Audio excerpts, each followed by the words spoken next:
Welcome back. Got another bourbon review for you, and we'll get to it right after this.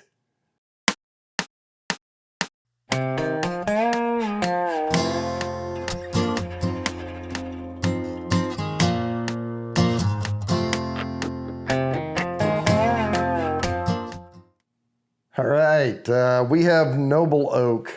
This may be a miss today. We'll see. This is Noble Oak Double Oak Bourbon. Bourbon whiskey finished with sherry oak staves. Now, been doing some reading about this.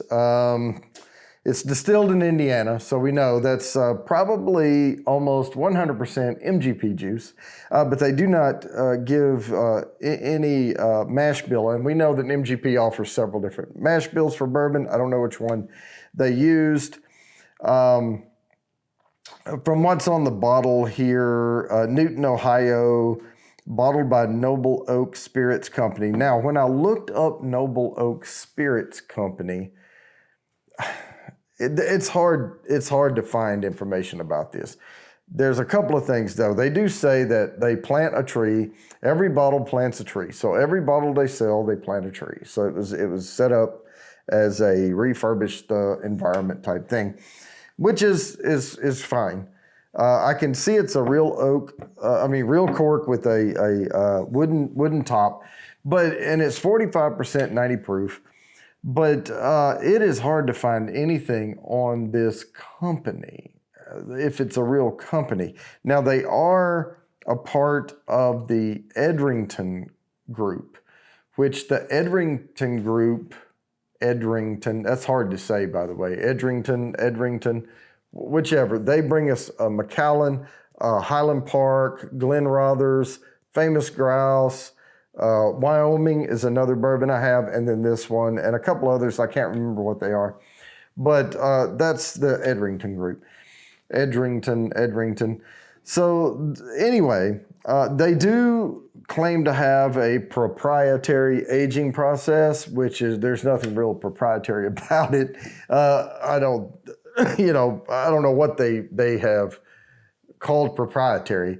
It's heat and pressure aging that speeds up the aging process. Now, I don't think they do the pressure aging on the regular juice itself. I think they do it once they put the sherry oak, which they call staves, which I don't know for sure, but typically what you're going to find is they will take that sherry oak and they'll make little honeycomb things out of it and throw it over in either the barrel or in a pressure pot thing with the bourbon. It tends to bring out a lot of bitters when they try to do it too much. We'll see. But let's get into this.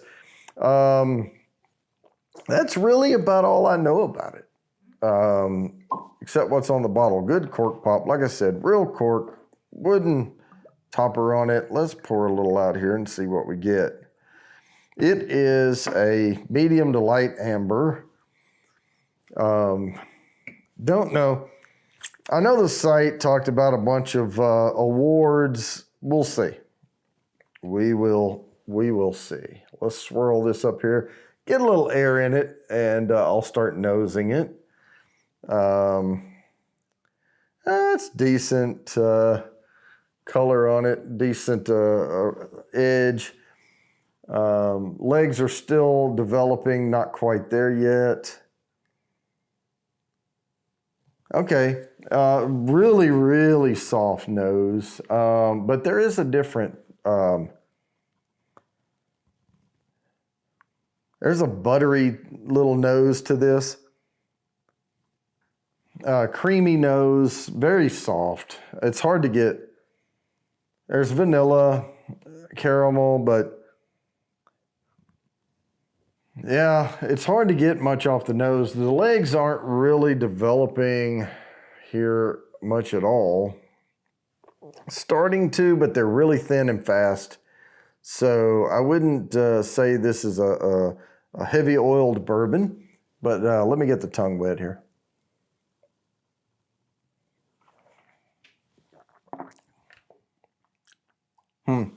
Definitely a different flavor right up front than other typical bourbons. I am getting some sort of a woody note out of that. It could be those sherry oak staves, but it's probably more to do with that proprietary aging process to speed up the aging. It's a little bitter, a little bit bitter.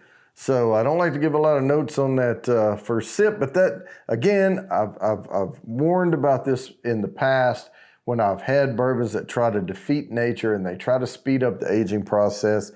You start extracting more from that wood than you really want.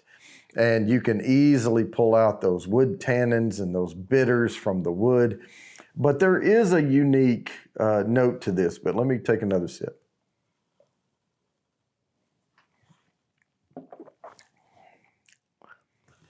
It's not that bad. It's not as bad as some I've had that are far more bitter.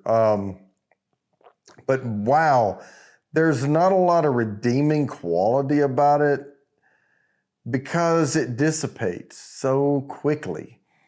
I'm not getting a lot on the finish. Maybe a couple of little spice kicks, like I think it may have a rye, some rye in the mash.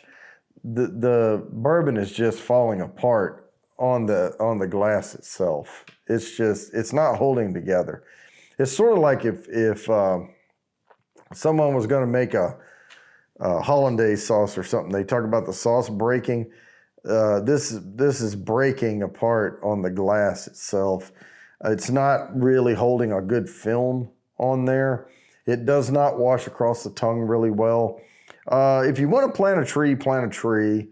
But what I would do is probably buy a bottle of bourbon and a tree, a little sapling, and then I'd plant it myself.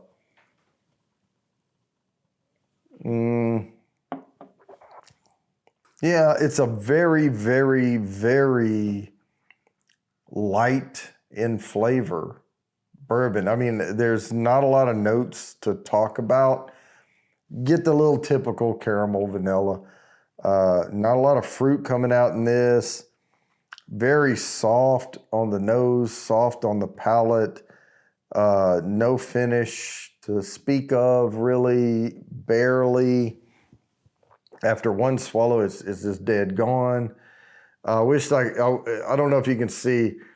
I mean, there is no film on this glass. It is just speckles all over it. It's like watery.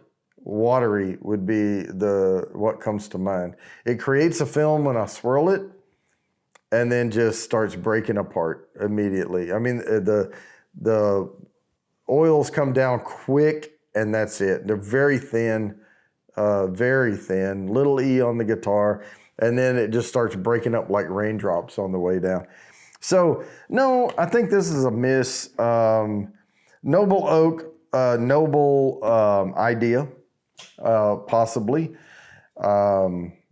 I'm not going to really speak on Macallan. I know they like to call it the Macallan, the Highland Park, the Glen Rothers, the famous grouse, all of that. At least they don't say the noble oak. It just says noble oak. So I think they reserve the stuff for the scotches and all. But yeah, I like Wyoming better than this. So noble idea. They all can't be winners. I'll buy them so you don't have to. So guys, with that, I'm going to go ahead and wrap this up as always. Please like and subscribe. Hit the bell down there for notifications, and I promise I'll keep bringing you these videos.